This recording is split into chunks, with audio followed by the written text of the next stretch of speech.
Tonight's big stories. Top U.S. cabinet officials Anthony Blinken and Lloyd Austin are back in Manila for high-level talks and warmly welcomed by President Marcos. Blinken announced an additional $500 million in funding for the Philippine military. Damage to the country's agricultural sector caused by the heavy rains and flooding from Super Typhoon Karina has exceeded 545 million pesos, while infrastructure damage is pegged at more than 4 billion. And Filipino fishermen complain of continuous harassment by the Chinese Coast Guard at the Scarborough Shoal.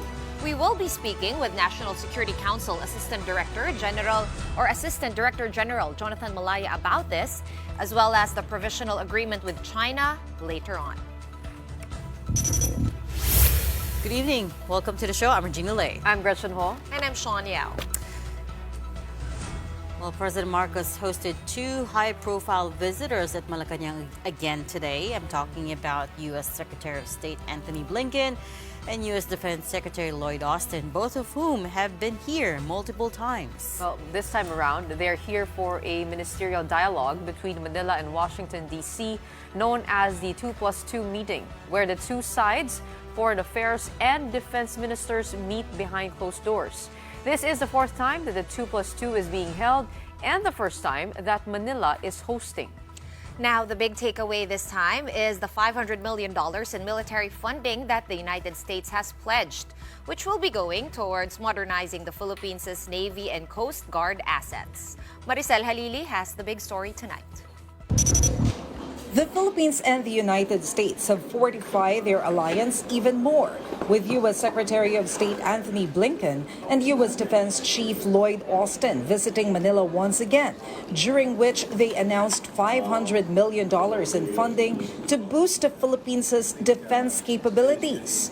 First thing today, they paid a courtesy visit to President Marcos in Malacanang. Then met with their counterparts, Philippine Defense Secretary Gibo Chodoro and Foreign Affairs Secretary Enrique Manalo, for a 2+2 ministerial dialogue. This is the fourth 2+2 dialogue between the two countries and the Philippines' first time to host, making it a historic affair. The first three times it was held in Washington, D.C.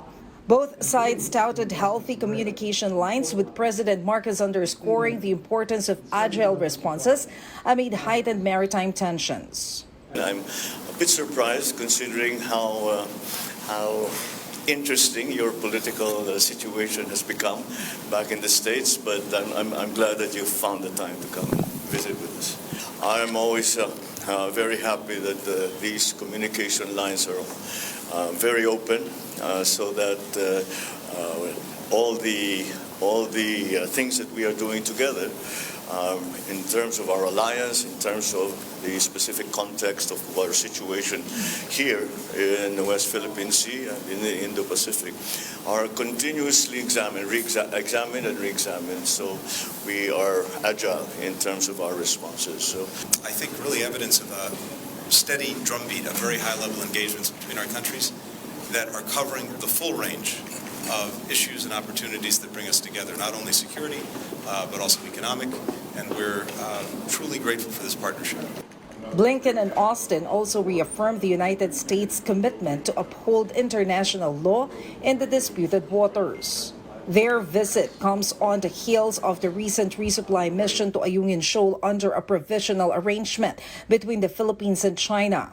The $500 million in military funding from the U.S. will go towards the ongoing modernization of the Philippine military and Coast Guard.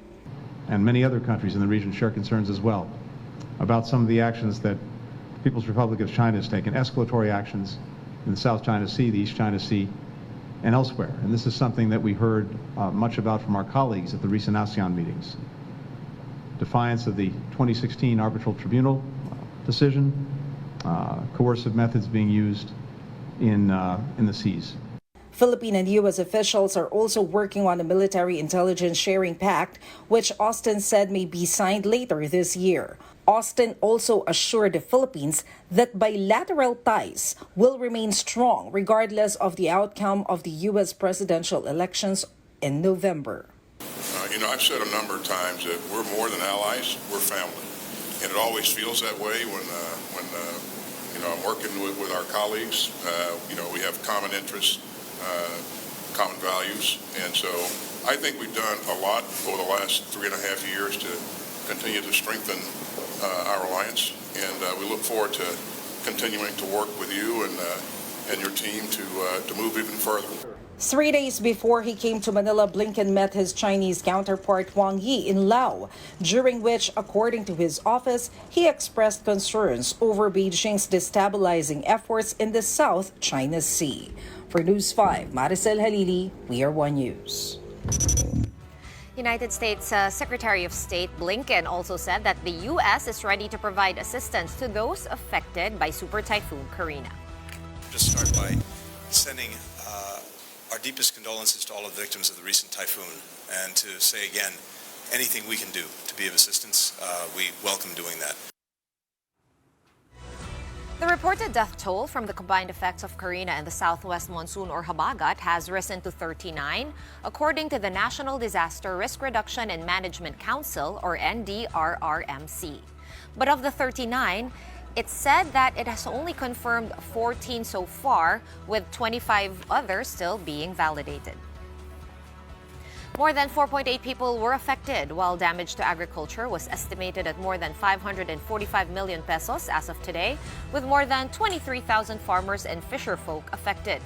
Damage to irrigation stands at around 6.5 million pesos, while the damage to overall infrastructure is valued at more than 4.2 billion pesos as of today. The power supply to 12 affected areas have yet to be restored. The NDRRMC also said that more than 321 million pesos have been provided to victims. Meanwhile, the Chinese Coast Guard is not letting up and still harassing Filipino fishermen in parts of the West Philippine Sea. Now, that's according to fishermen who attended today's hearing by the House Committee on Human Rights. A member of a group called Bigkis Mangingisda recounted an instance when they were barred by the Chinese Coast Guard from entering the lagoon of Scarborough Shoal, to which we have been granted traditional fishing rights by the UN Arbitral Award in 2016. For its part, the Philippine Navy says it will double up on efforts to protect the fishermen. Nakipagsapararan po kaming nangisda sa loob ng lagon, ngunit sawing palad po ay kami ay nabutan ng mga Chinese Coast Guard. Tinaboy po kami hanggang kami makarating po sa Pangpang. Doon ko po naranasan kung paano kami pinalakad sa corals. Nakasugat-sugat po ang aming talampakan. That the continued harassment, aggression of the CCG against our fisher folks are not only violation of their human rights, but also an affront to our nation's sovereignty. These actions have resulted in trauma, economic hardship, and significant threat to the livelihoods of our coastal communities in Bataan, Pangasinan, Zambales, and Palawan. The Philippine Navy condemns these actions by China and stands in solidarity with our fisher folks. Well, what about the resupply missions to Ayungin Shoal or Second Thomas Shoal? Did the Philippines agree to seek Chinese permission from China or not? Here to set things straight once and for all, we have with us tonight Assistant Director General Jonathan Malaya of the National Security Council. Good evening, ADG. Nice to see you again. Yes, good evening, Regina. Good evening, Gretchen, and good evening, Sean. I'm glad to be back in your program. Well, you were supposed to be here in person, so we could put you literally on the hot seat. But now it's via Zoom, so we have to be cordial a little bit. That was the idea. That's why we would go there personally. Thank you for being frank. You're on to us, huh? Okay, so provisional agreement is what we're talking about first off. There's a bit of... shortly after it was announced, there was already a bit of disagreement between the Chinese side and Philippine side on what was contained. Of course, the actual document was kept confidential, but one point that Beijing said that we agreed to is that there must be prior notification, that they must be informed before we send supplies out to the BRP Sierra Madre. Can you set that straight for us? Well, first and foremost, I'd like to address the concerns about why we're not releasing the document. What was signed, or what is called as the exchange of notes. We cannot do so because it was part of the agreement with the People's Republic of China that the document if it is to be released to the public, has to have the consent of both parties. So we don't want to break that. No, I think what was important to us is give this agreement the opportunity to play out, no, to be implemented, to be executed, and I think we saw that it was implemented to the letter.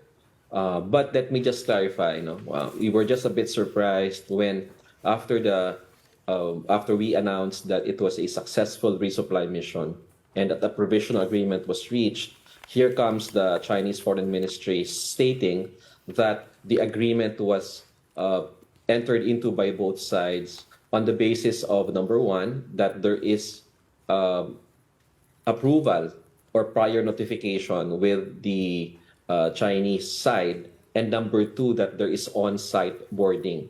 I think we have proven substantially and clearly to the Filipino people and to the world that there was no such incident that happened at sea, nor was there a provision in the agreement that required us to get permission and to allow boarding and inspection of our ships. Was there a provision in the agreement about how both sides will communicate any interactions out at sea? That seems to be part of the crux of the problem here, because maybe it may have been implemented to the letter, but then they saw fit, as you're pointing out, to say something else. Yes, there are communications channels open, and I am pleased to say that the communication channels actually worked. Okay, they were responding to communications, for example, coming from the Philippine Coast Guard. So it was a good implementation of the agreement. Our ships, both the ML Lapu-Lapu and the Coast Guard escort, were not harassed in any way. Our ships sailed without incident, and that there was no obstruction. No, there was no traditional or customary obstruction that usually came from the Chinese side. I know that you mentioned that we didn't need to ask for China's permission in the recent resupply mission, but was there a need to inform that this was going to happen? Well, as I said, in as much as I'd like to release the details of the agreement to the public, I cannot do so because there was a decision by both sides that if we will do so, it has to have the permission of the PRC and the Philippine government. So I cannot state and answer that question directly. However, let me just say that we will never ask permission, and we will now, nor we will ask permission in the future. Okay, DG Malaya, can you clarify for me, based on what you just said, I will not ask you about the details, but I will ask you this. Is transparency then off the table if part of the agreement does say that we should not, so to speak, publicize the operational details of each resupply mission? Well, our policy has always been to be transparent, but it has always it was always a measured transparency policy, meaning the transparency policy can be calibrated in order to advance the national interest. When you advance the national interest, you will have to keep some things under wraps because it's part of our diplomatic obligations with the PRC. But we are still being transparent because we did release videos and photos of the resupply mission to prove our position, to assert our rights. And we also exposed and publicized the number of ships, how many Chinese Coast Guard vessels were there, how many Chinese maritime militia, and the people can see, the international community can see that there was a dramatic decrease in the number of Chinese Coast Guard vessels. So yes, transparency is still part of the policy of the National Task Force West Philippines. I believe the video revealed 4 Chinese Coast Guard vessels, 3 PLA Navy ships, 2 Chinese maritime militia at a distance from Yes. the BRP Sierra Madre. ADG, can you tell us if China's satellites can actually zoom in and see what's happening inside the BRP Sierra Madre? Is that possible? I don't think so. I think we have sufficient cover for the PRP Sierra Madre, so I don't think there's a technology available anywhere in the world where they will be able to find out what's happening inside the PRP Sierra Madre. That we know of. Pero sa taas. Oo. Baka pwede. From underwater is what you're suggesting? I was actually gonna ask ADG Malaya if allowed pa rin ba yung provisions in terms of minor repairs to the BRP Sierra Madre, or is that also off the table in terms of the resupply mission, or perhaps even to talk about tonight? Well, it is the policy of the government to keep BRP Sierra Madre in operating condition. And what was agreed upon between both parties was the manner of resupply and reprovisioning. Okay. As to whether we can undertake minor repairs, that wasn't part of the discussion. At the same time, Beijing has said that it will, quote unquote, resolutely stop the Philippines if it were to send, again, quote unquote, large amount of construction materials to the warship and attempt to build fixed facilities or a permanent outpost. This is a bone of contention for a very long time now. Why do you think that Beijing remains convinced that the Philippines is trying to build a permanent outpost there? When we entered into that provisional agreement, both sides agreed that it is not to the prejudice of their respective positions. So it's expected that China will continue to insist on what it thinks is legally theirs. It is also very natural for the Philippines to insist that Scarborough Shoal, Ayungin Shoal or Second Thomas Shoal is a low tide elevation well within the exclusive economic zone of the Philippines and continental shelf, and therefore only the Philippines can maintain its presence there. So I think when China said that in one of the side meetings during the ASEAN meetings in Laos, they were just being characteristic. You know, they're standing their ground, and so are we. What was agreed upon between both parties is to de-escalate and to have an orderly resupply and reprovisioning of the BRP Sierra Madre. So if we look at it at this context, it really was a victory for the Philippines because number one, our ship is there and it will start going anywhere. And number two, moving forward, our resupply vessels will no longer be harassed by the Chinese Coast Guard.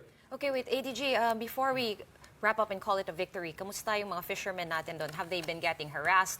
I think it's a matter of public knowledge that after the June 15 supposedly arresting the trespassers, etc., a warning from China, that no one really has been arrested. Does that still hold? And also, have our fishermen been allowed to freely fish in their traditional fishing grounds? Okay, so I think you're referring to the Bajo de Masinloc area. Because, you know, the West Philippine Sea is a vast body of water. And insofar as the Ayungin Shoal is concerned, we're fine with the provisional agreement. It is not to the prejudice of the Philippine position. Now, moving away from Ayungin Shoal and into Bajo de Masinloc, that, of course, is another issue. That was not part of the provisional agreement.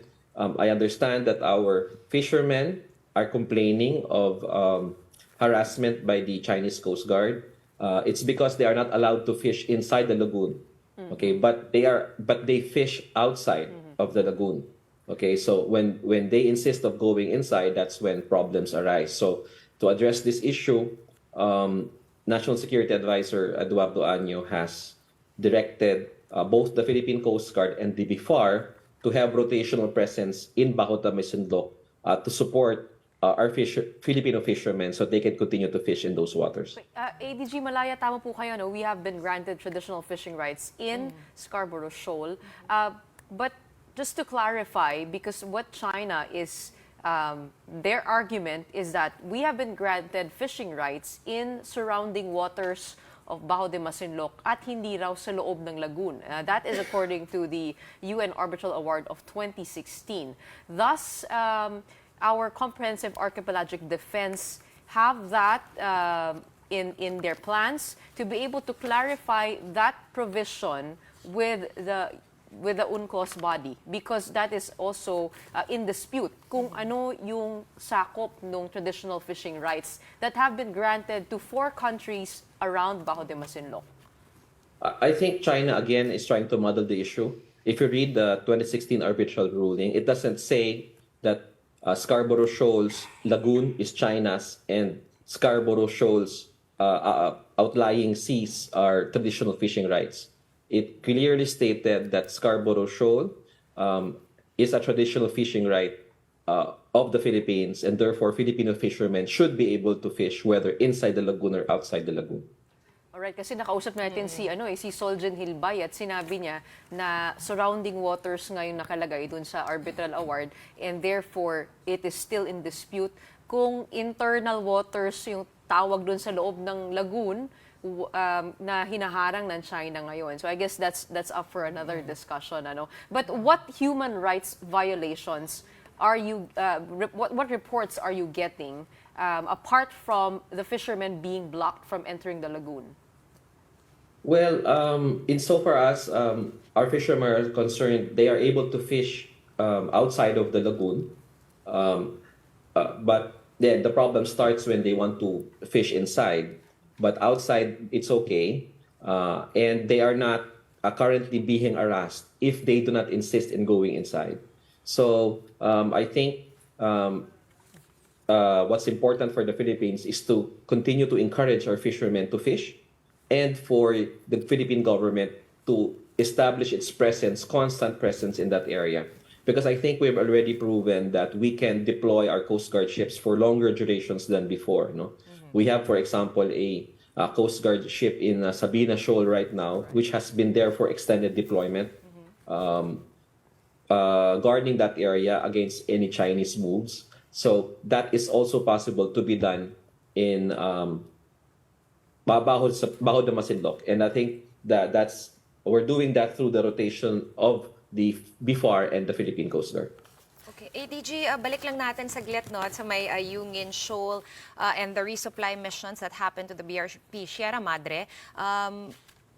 Before kasi one of the suggestions was, why don't we ask for help or an escort from the United States or any of our treaty allies to escort the boats carrying the provisions to the BRP Sierra Madre? Is that now that the United States has kind of offered already the opportunity for them to escort, is that back on the table? Is it out of the table? Kasi nagbumukha at some point na ayaw na muna no, ng gobyerno ng Pilipinas. Well, we of course, Sean, we appreciate the U.S. Constant reassurance and offers for help. No, they have been telling us whatever we need, they will supply. However, for this specific instance, we'd rather handle this issue on a bilateral basis with the PRC. I think it is clear to everyone that the diplomatic and peaceful engagement with China has borne fruit. No, at least during this first iteration, we hope that China continues to fulfill its obligations, and moving forward, maybe 2 months or 3 months from now, when we do our resupply mission again, that they will continue to adhere to the provisions of the provisional agreement. So far, since we are able to handle this issue well, and moving forward, we don't expect any untoward incidents in our future resupply missions. I think we're content with what we have achieved, and while at the same time continuing to express our appreciation for the United States' offer of help. When is the next resupply mission, ADG? We expect it to be maybe in the next 2 months or 3 months. Okay. That feels a bit far away. Yeah, it's a bit Is there any long. reason for that? Not really. I think we were able to, because we're now doing an operational mix, different types of ways of resupplying our the troops at BRP Sierra Madre. So we can do aerial drops as well. We can do surface maritime resupply. So given this operational mix, we do have some flexibility on when we intend to conduct the next resupply mission. So parang every month, you know. So, yeah, exactly. And so when you say next resupply in about 2 to 3 months' time, you're talking about sending a boat out there. Yes. Yes? Yes. And is this going to be led by the Coast Guard or the Navy? Do we know? It's the same approach that we do. It's the Armed Forces of the Philippines through the Philippine Navy, supported by the Philippine Coast Guard. Wala na yung mga Unay Zamay, ADG? Wala na, sinira nila. Kailan pang ayusin? Nasira na yung Unay Samay, the famous Unay Samay is our putting arrest. So what we're using now is the ML Lapu-Lapu, and mas maganda naman siya, no? Natuwa nga yung mga tao, nakita nila medyo malaki naman siya, and hindi na siya gawa sa kahoy, mas sturdy siya, at ngayong mas sturdy na siya, wala naman na tayong harassment. But you know, So we always thought that it was being used because it is a civilian boat, and that using a navy vessel would be somehow an escalation And on our it would part. So, hindi triggers ganon. there's different rules around deployment of Philippine Navy boats, right? yes, so ML Lapu-Lapu is a civilian boat. Okay. Okay. It's still a civilian boat, manned by organized, but the mission is organized by the AFP and supported by the Philippine Coast Guard. Okay, one last The- clarification. Sorry, Reg. You said operational mix, so may mga bangka, may mga airdrop. Lahat ba yon kailangan i-inform yung China ADG or yung sa bangka lang? As far as I understand, as I said, wala naman tayong permission na hinihingi, no? FYI Pero lang. doon sa airdrop, we never we never inform or notify the PRC. Okay. This provisional agreement with China, how long is it in place for? It's open-ended, but it's subject to review by both parties. So if one of the parties say that, let's sit down again and try to thresh out some of the other details or revise some of it, then we're open to do so. We have a bilateral consultation mechanism, which facilitates the exchanges and dialogue with the PRC, and the next host will be China. Well, anything that Okay. doesn't lead to conflict is a huge positive Yes. development for us. Exactly. Yes. Keep our soldiers alive there. But before we let you go, on another topic, since kayo po ay part ng National Security Council, we just like to ask and clarify if there are reports of threats on Vice President Sara Duterte's life. Is there a threat existing? Because what has been put into light is the security around her, and she has called also for security for herself in person and also online. So meron po ba? Well, as far as we know, we have not been informed of any security threat to the Vice President. I think the recent controversy just arose because of the withdrawal of some of her security personnel from the Philippine National Police. But insofar as specific threats to her, we are not aware at the National Security Council. Okay, but what would be your role if ever there was a threat? Supposedly, let's say, theoretically speaking, magkaroon po ng threat. Ano po yung role ng National Security Council doon? Well, kami naman, our role is to handle all types of national security threats to the Philippines. So things that concern our sovereignty, for example, internal security operations like the New People's Army, the Abu Sayyaf Group, and the BIFF. So I don't know if there is any security threat. So it would be very difficult to make a conclusion right now if such threats do exist and if the National Security Council has a role in it. Speaking of threats, last one at ADG. Whatever happened to Senator Amy Marcos's claim that China was training its hypersonic missiles on the Philippines? I know you coordinated with her office. What came of that? We reached out to her and sought a meeting with her, but unfortunately, we have not yet been able to do so. So I think it's time for us to make follow-ups with her office. Okay. So yeah, because we're also very, very curious as to where she heard that there was such a threat coming from China. So we'll let you go for now, but we'll follow up with you on that again later on. Thank you so much for your time again tonight, National Security Council Assistant Director General Jonathan Malaya. We're going to pause for a quick one right now, but right after that, authorities have decided to delay the siphoning of oil from the sunken MT Terra Nova, which sank off the coast of Bataan. The details when we return. Keep it here.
Welcome back. You're still watching Big Story here on One News. The operation to siphon industrial fuel oil from the sunken tanker MT Terra Nova has yet to begin as authorities scramble to close off all the leaking valves in the ship. Mon Gualvez has the details. This exclusive footage of Ground Zero where the MT Terra Nova sank in Limay, Bataan is only about 7 kilometers away from the shore. Traces of oil can still be seen. Oil spill booms have been deployed to prevent the oil from spreading further. The provincial government of Bataan has since inspected the area. The Philippine Coast Guard said that they are now conducting 24/7 operations at Ground Zero. The PCG has also conducted an aerial inspection from Ground Zero to waters covering Bulacan, Cavite, and Metro Manila. They found very minimal or almost no oil, contrary to reports on social media claiming that the oil spill was extensive. May mga reports in previous days na may mga sightings in the areas of Cavite, pati yung dun sa may Bulacan Airport. Wala kaming nakita kanina. Clear yung coastline doon. Walang nakitang any signs of oil spill except for very, very thin na packets. They also did not see any oil heading towards Metro Manila. Even the oil spill initially seen in Bulacan and Cavite has reduced in size. The siphoning of the nearly 1.4 million liters of oil carried by the sunken tanker has not commenced though, as only 18 of the 24 vacuum valves of the ship have been sealed. Hindi pa so far. Kasi ang ginagawa nila, kahit may first layer na, dinadagdagan nila para masiguradong hindi masira pagka nagsimula silang mag-siphon. Positive naman yung actions below water. Once siphoning begins, they aim to extract 50,000 liters of oil each day. The target now is 300,000 liters so salvage crews can try and float the tanker. After that, the MT Terra Nova will be brought closer to shore where they will continue to remove the remaining industrial fuel. Today, the results of the water test conducted in the waters of Bataan were released. 5 barangays in the town of Limay were deemed not safe for swimming after water tests showed oil and grease in the water exceeded the allowable 2 milligrams per liter. 4 barangays also failed the water test for fishing, exceeded the allowable 3 milligrams per liter. Barangay Lamao reached 30 milligrams per liter, which is 10 times the allowable limit. A fishing ban had already been declared in Limay. The provincial and local governments have promised to focus on distributing food packs and cash assistance. In addition to the oil spill, fishermen have also been affected by the red tide and Super Typhoon Karina. Authorities are coordinating with the owner of the sunken tanker, who is said to have complete documentation. For News 5, Mon Gualvez, we are One News.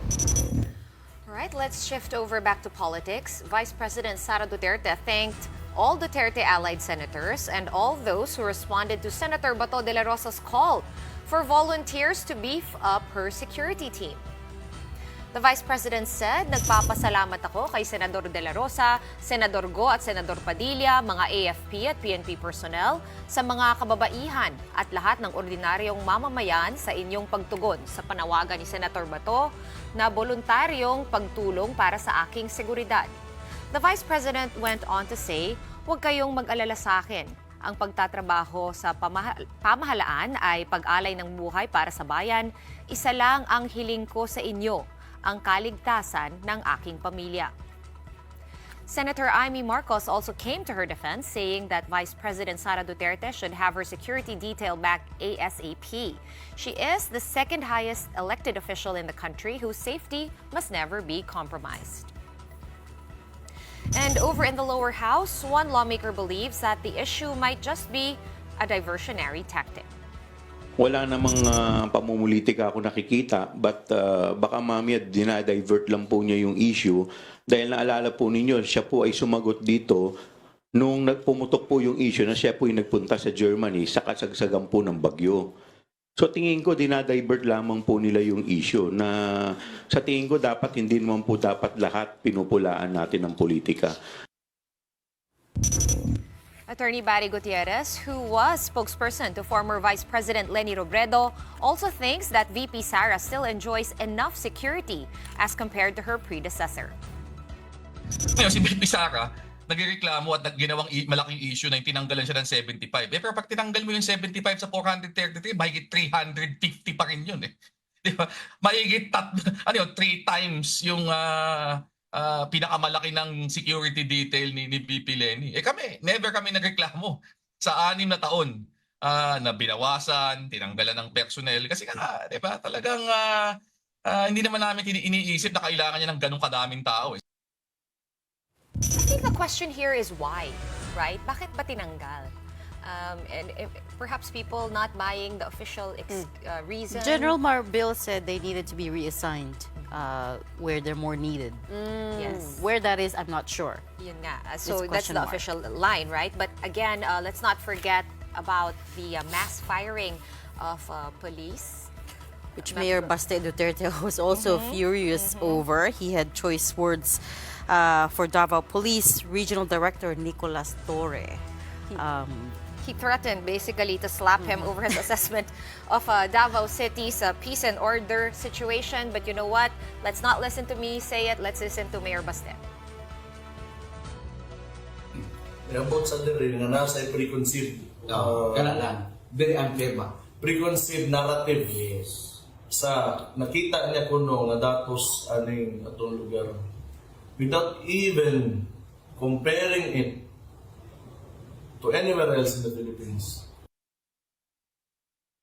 Anong sinabi ni PNP or Davao Police Regional Director Nicolas Torre? He is not worth responding to. Hindi ko alam ang frame of mind niya nung sinabi niya yon. Professional akong police, but let me make this clear. To threaten is one thing, but to actually do it is an entirely different thing. Mukhang naghahamon.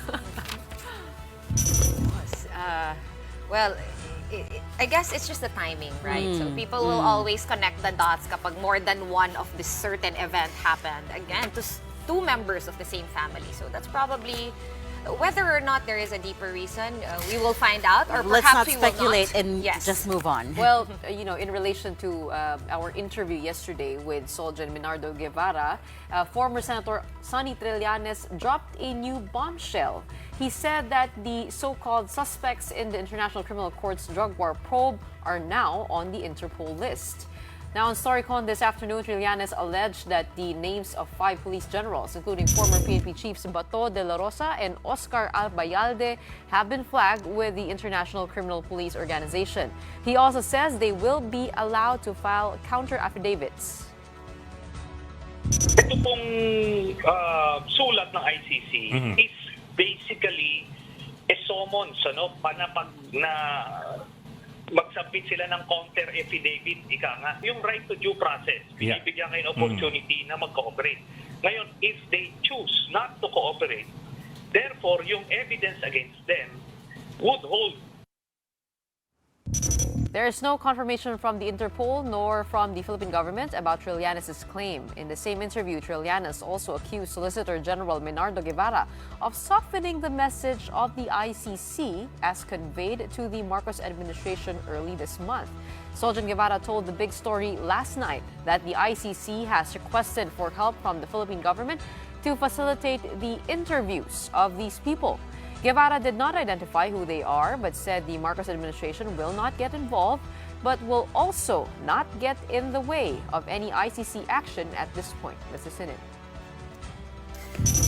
We don't have that soundbite, but yes, that's what he talked to us at length about last night. And also this morning, he gave a follow-up. He spoke to other reporters and confirmed the very same things he told us last night, which is that they're not going to stand in the way, but they're also not going to assist. Well, basically, he confirmed also the ICC document released by the former Senator Trillanes. That's right. At sinabi nga niya na there is a request to interview, to get the other side, to get a clearer, bigger From the picture. accused. Yeah, on the accused. Pero sinasabi ni Senator Trillanes that this is not actually an interview. It is a summons for them to give their counter-affidavit. Interview sounds very benign. It I does. guess. Someone sounds but he is a more Solicitor General, and of course he represents the Philippine government. And he stands by what the president said when they say that the ICC has no jurisdiction because so they we will pulled not out of it. assist, they will not help, but they will also not get in the way. I suppose Solicitor General Guevara is also kind of in a very unique position, be it that he was the Justice Secretary Under former Duterte. President Duterte.